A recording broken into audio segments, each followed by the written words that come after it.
Welcome back to Mac Talks of Football, and this is the review of my Game Week 3 predictions that I made for the Premier League. So we are gonna see how many of my predictions were right and how many of them I got wrong, and we're gonna see at the end how many points I can accumulate.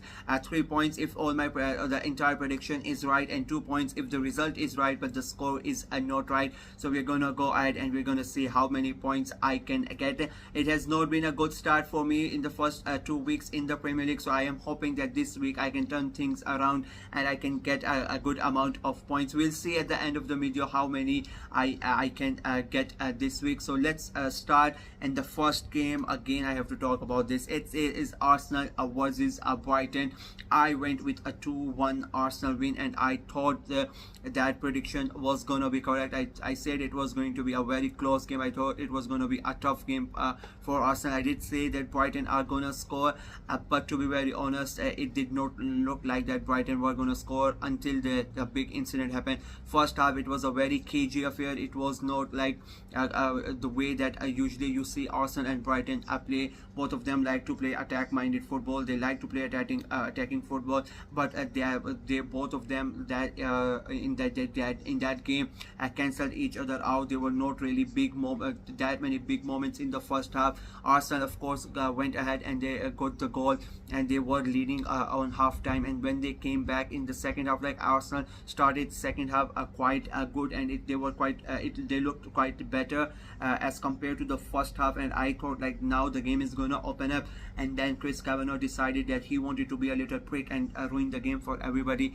He goes ahead and makes that stupid decision and sends off Declan Rice. Like till it has been a week almost now, and I'm still pissed about it. Like nobody in their right mind agrees to that decision, and how this decision is still there, like how they are not changing that red card, because it's not just the game that about with Brighton. We have lost 2 important points, and the fact that we lost over 4 or 5 points last season because of referees errors, and we lost the title because of 2 points. Like they forget to draw the line last year, if everybody remembers. That happened against us as well. Like every new rule has to come a bit with Arsenal.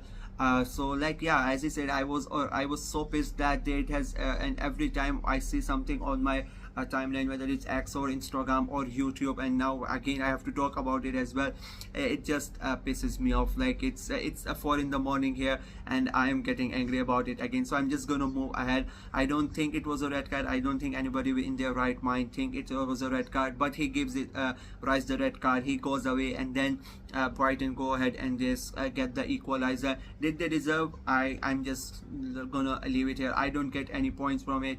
My prediction gets ruined. The game got ruined, so I don't think my prediction really matters, to be very honest with you. 1-1 between both of them. I went for a 2-1 Arsenal win. So yeah, 0 points for me from the first game in the Premier League. The second game was Nottingham Forest versus Wolverhampton Wanderers, and I went with a 1-1 draw, and it was a 1-1 draw, so I get 3 points. So yeah, I at least something is happening good for me.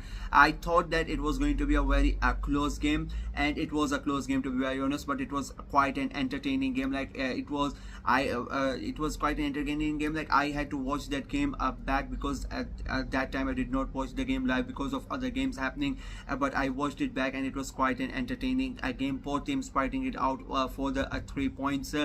Forest go ahead and they get the lead through Chris Wood, but Wolves after just 2 minutes they get equalizer with thanks to a stunner from Bellegarde. I mean, what a goal that was! Some way to get into the to show your opponent like we are here. Like it was really a good goal from him. And I like the thing with sometimes when you have these 1-1 games, usually after that 1-1 the game becomes sort of cagey, and the teams sort of sit back. But this game was completely different. It became even more open after that Bellegarde's goal, and both teams like continue to create chances and try to get that second goal, try to get the winner. And both of them fighting for 3 points, because both of them know it's quite these 3 points early on in the season are quite crucial crucial, and they wanted, of course, they wanted to get those 3 points.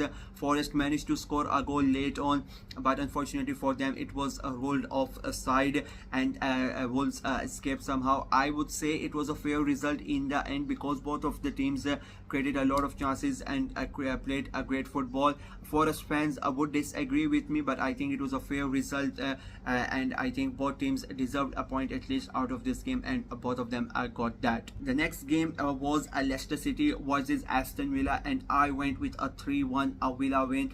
Because I'll be very honest, I don't see Leicester doing good this season. I've said this continuously. I said it when I was previewing them, when I made my predictions. I said on match day 1, I said on match day 2, and I will say it again. I don't see Leicester doing very good. I don't see, like, the way they are playing, it is not good.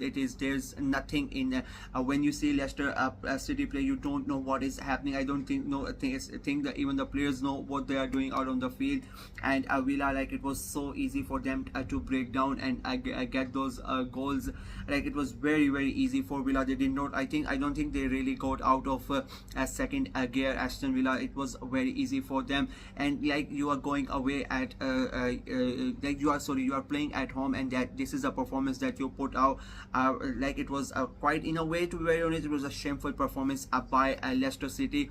And you heard the bulls at the end of the game. They got booed off by their own fans. That shows you how frustrated they are. They got their first they got a point against Tottenham Hotspur, and everybody lost their mind. But as I have said it consistently, that was like a 10-15 minutes cameo from Jamie Vardy. Apart from that, they have been dreadful.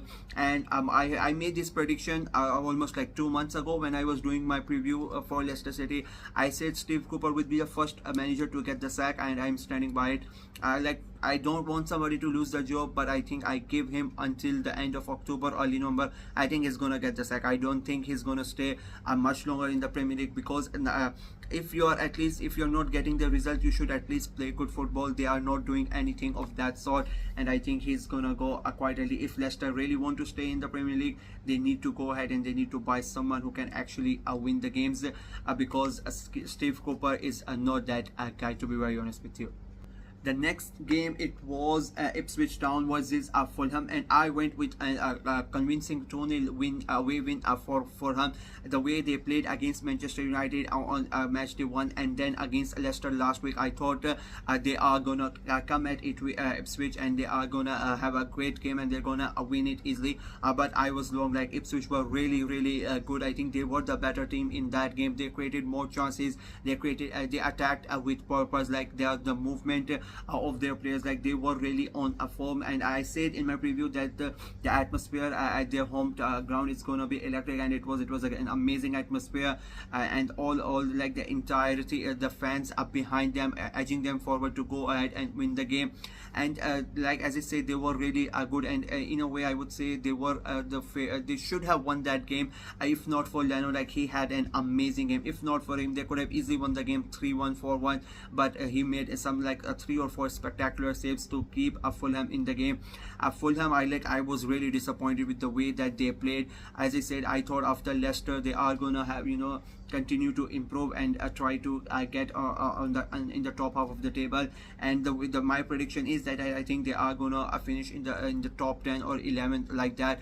But and for that to happen, they need to get points of teams like Ipswich, and they got the points against Leicester, and then I thought they would get against Ipswich as well, but it did not happen, and I think they would be very disappointed. In my opinion, it's 2 points a drop for Fulham, but a very important point again for Ipswich. And as I said, I think it was a fair result in that game, and if any team should be disappointed, I think it would be Ipswich, that they did not get the 3 points in that game. The next game was Brentford versus Southampton, and I went for a 3-1 Brentford win, and they won 3-1. So again, 3 points for me as well. And I mean, what a game. Like I expected that to happen.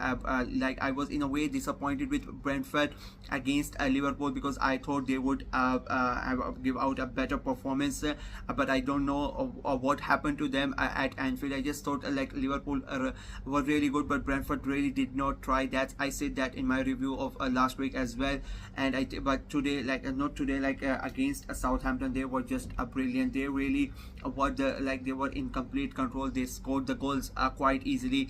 Southampton really did not put that much effort into the game, and I said it was an important 3 points for Brentford. And I said like the first half it was a bit even. Like it's not like that Southampton created a lot, but they did not let Brentford create as well. But the second half, Brentford were like just brilliant. They scored 3 goals, get important 3 points that they needed. And as I said, it was their first game without Ivan Toney, and the way they played, like they would say, we don't care about Toney, we don't really miss him. So yeah, it was a really good performance. They needed something to show to their fans, and like they just did not win. They scored 3 goals, so to lose Toney and to go ahead and score 3 goals, like it's a big statement. Southampton, like it's 3 defeats in 3 games for them. It's not a good start for them. A lot of people have them going down straight away. I have put them in 17th. I don't think they are going to go down,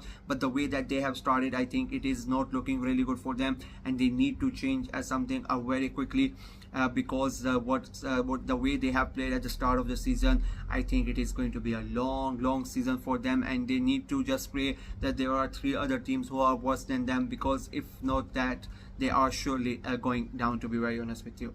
The next game, it was Everton versus Bournemouth, and I mean what a game that was. I went with a 0-0 draw. That was my prediction. I was a bit hesitant because I thought it would be either 1-1 or 0-0, so I went with a 0-0 prediction, but that was something else. Everton, I mean, what can I say about them?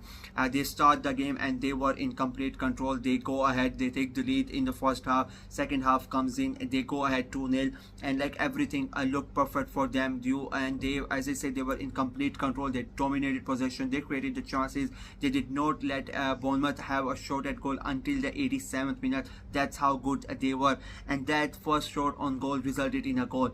And then you say, okay, it doesn't really matter, like 87th minute, that's the first shot on goal. It was a really good goal as well, and as an Evertonian, you don't really care, like it's okay. Then the game completely changes. 5 minutes or later, Bournemouth scored their second goal. 3 minutes later, they scored their third goal. Like in 9 minutes, they scored 3 goals. They completely changed the game on its head. Like nobody would have expected a comeback like that.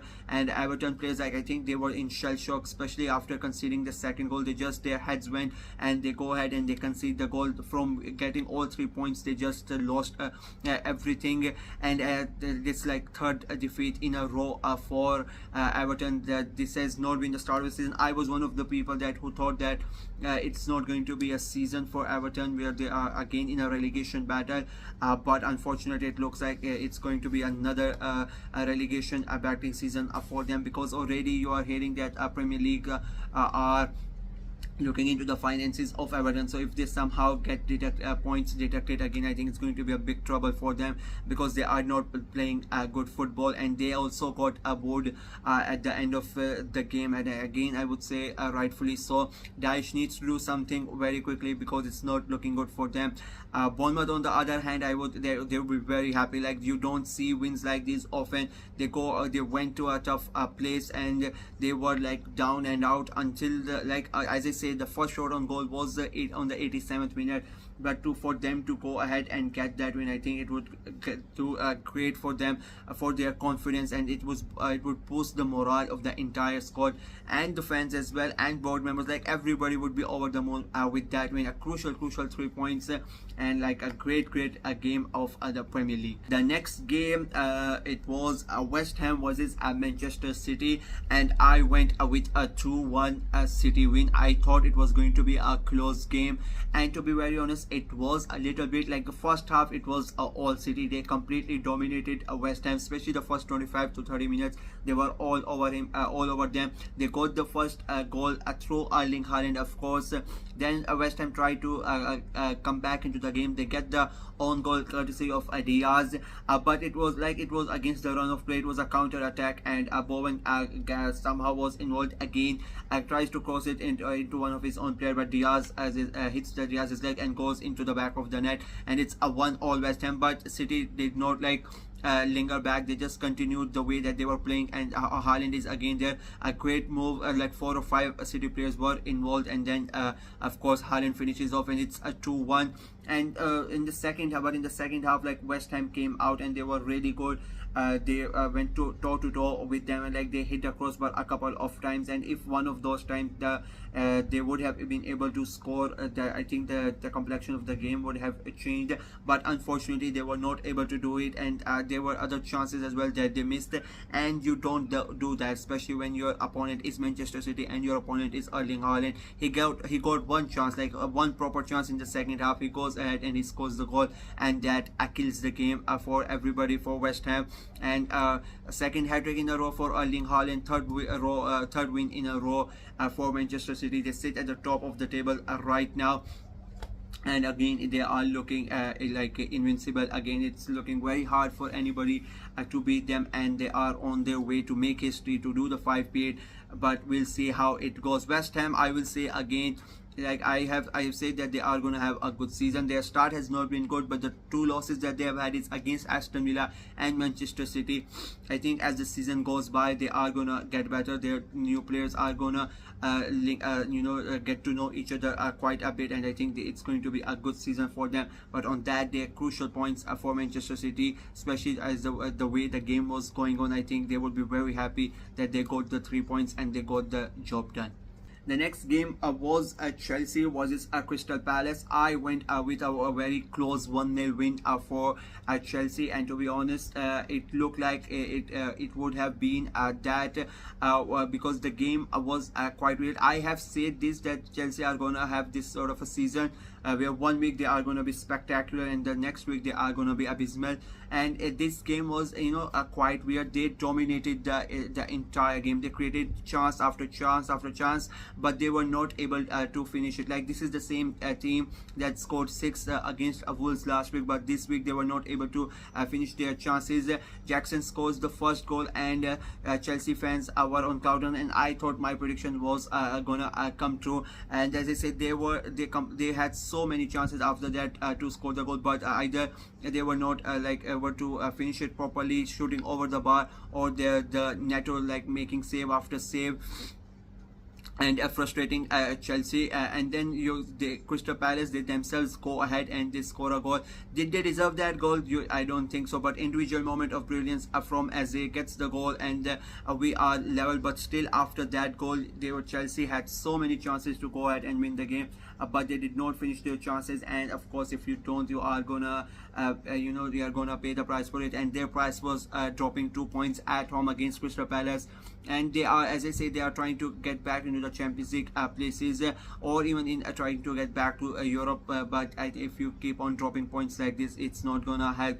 And as I said, I've said this, it is going to be a very weird season for Chelsea. This game was the perfect example.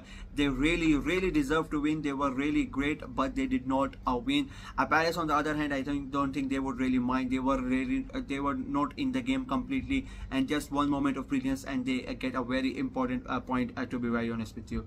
The next game was Newcastle versus Tottenham, and I went with a 2-all draw between both of these sides. I thought that it was going to be a very close game. I thought it was going to be a very exciting game, and it was like, what a game of football. As a neutral, I don't like the thing with these early on games, like, you don't really care because nothing is really decided and the points don't really matter. So like, it becomes very easy to just sit back and watch the game. And as I said, it was a really really a great game of football. Both teams going at it from the get-go. It was an end-to-end stuff, and it was a funny, like in the first half I thought Newcastle were the better side. They were all over Spurs, and in the second half Spurs were all over Newcastle, but somehow some way Newcastle go ahead and they get the second goal courtesy of Isak, and they go ahead and win the game.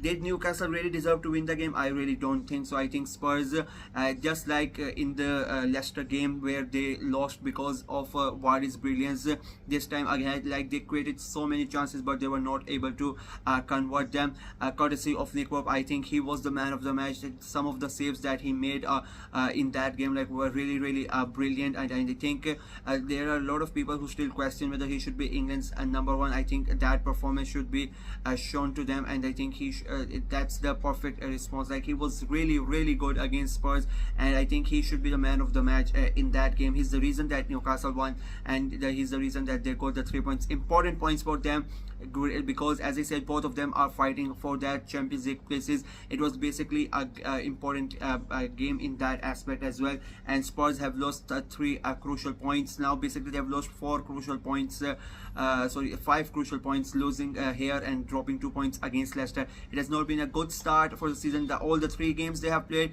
they have been spectacular, but they have not gotten the result that they should have. Like the way they have played, they should have been on 9 points. To be very honest with you, they should have won all 3 games, but they have not. So it's a bit concerning, but they would. And their next game is against Arsenal. It's a North London derby, so you don't know whether they are going to get points in that game as well. So it's not a good start for Spurs. Newcastle on the other hand, great win, great 3 points, and yeah, a great day for them. And the final game, of course, it was the main game of the weekend. It was till now the biggest game in the Premier League this season. It was Liverpool, it was Manchester United, it was Old Trafford, it was Arne Slot's first major game against Manchester United, and it turned out to be a disaster. I went with a 3-2 win for Liverpool. I said that Liverpool are gonna win. I was a bit confused. I thought maybe it would be a 2-1 or a 3-2, but I wanted an exciting game, and I thought it was going to be a close game, but it was not. Like Manchester United were dreadful. They were awful. Like there are so many adjectives that I can say about Manchester United. They were just bad. They were so bad in that game. Liverpool just toyed with them. They were on another level. Like individual errors is one thing, but the way Slot like completely destroyed Ten Hag in the tactics, like it was basically men against boys, to be very honest with you. And like if Manchester United it's just turning out to be a same season like last year. For some weird reason, I don't know why, when I was making the prediction, I predicted Manchester United to finish 3rd. I predicted Liverpool to finish 6th. I don't know what was going on in my head. Like I became like Randy Orton. I voices in my head, and I still do. I don't know why. And this is the funny thing. I'm not even a United fan, right? I'm an Arsenal fan, but still I don't know why. I think this is going to be a good season for United. I still think they are going to bounce back, and I still think they are going to finish in the top 4, maybe not 3rd but 4th. But I just don't know why it is like. But the way they are playing, oh my God, they are bad. They are really bad. It was dreadful, as I said. It was too easy for Liverpool. Casemiro on fault for the both of the first goals, but then again, where is your defender like Diaz and Sobazai? They are like both of them are fighting amongst each other to get the goal. You don't have anybody marking them. Where is your like left winger? Where is your players who are gonna come and mark the players? Same for the second goal, same for the third goal. Nobody is marking Salah. He's running easily. Like it was a dreadful performance, and again I would say they were lucky that it was not a repeat of a 7-0 a couple of seasons ago, because Liverpool were on another planet in that game. And of course they deserve to win them, deserved 3 points, and United of course draw points again this week as well. So it's not been a good start for them. They just won on the opening day, and after that it has become the same old United that we have been accustomed to. Ten Hag was given like all the resources that he wanted. He has gotten all the players that he wanted. he had a big meeting. There was in the summer, and they gave him another chance. Will he be able to do something with that chance? We're going to see. Liverpool, on the other hand, Onslaught, I think he has fit in perfectly like a glove. Like what a season the way he has started managing Liverpool, it is really good. It's just 3 games, but he has been really good. I think it was a sensational performance. I predicted Liverpool to win, so I get 2 points. I think I did a bit better as compared to last week. I don't know, but in my head, I because when I talk, I forget about the points, but you will know it would be on the screen, so we'll know how I did this week, and then we are gonna calculate for the 3 weeks, and we're gonna see how many points I have accumulated. And as I continue to say, you guys can play as well in the comment section below. You can start playing. If you have not playing, you can start play in from the next video when I make the predictions for game week 4. You can go ahead and make your prediction in the comment section, and you can see in the end how many points you were able to do it. So yeah, that is it for me. This was my review for game week 3 in the Premier League of my prediction, and let's see how many points I get. Let me know what you guys think of all the games. What you guys who do you think is having a better season, who had a better start to the season out of all the teams in the Premier League? Let me know in the comment section below. Like the video, share it as well, click on the notification bell, and of course subscribe to the channel. We are trying to get to 300 subscribers by the end of September. It's not looking really good. It's a race against time at the moment. Our task is looking really hard to achieve, so please go ahead and help us, and click on the subscribe button and subscribe to the channel. Until next time, bye bye.